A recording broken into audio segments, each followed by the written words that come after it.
धर्म आहेत त्याच्यामध्ये. त्यामुळे IMF येईल आणि अमेरिकेला शिस्त लावेल हे असं कधी होऊ शकत नाही.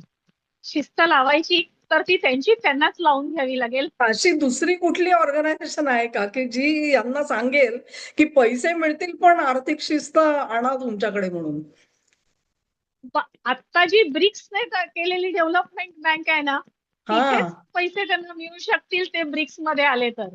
करेक्ट. बाकी IMF आणि वर्ल्ड बँक ही अमेरिकेच्या वर्चस्वासाठीच उभारण्यात आली होती.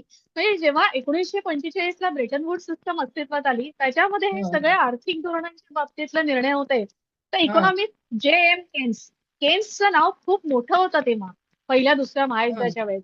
कारण 1930च्या महामंदीतून केन्सनेच अमेरिकेला बाहेर काढलं होतं. तर हा. तेव्हा केन्स ब्रिटिश असले तरी त्यांचं अमेरिका प्रेम जगजाहीर होतं. त्यामुळे IMF आणि वर्ल्ड बँक ह्या दोन्हीकडे वेटो पॉवर फक्त अमेरिकेला आहे, दुसऱ्या कुठल्याही देशाला नाही. आणि त्याच्यामधले पहिल्यापासूनचे जर आपण क्लॉज बघितले तर ते सगळे प्रो अमेरिका आहे, अमेरिका दार्जिलिंग.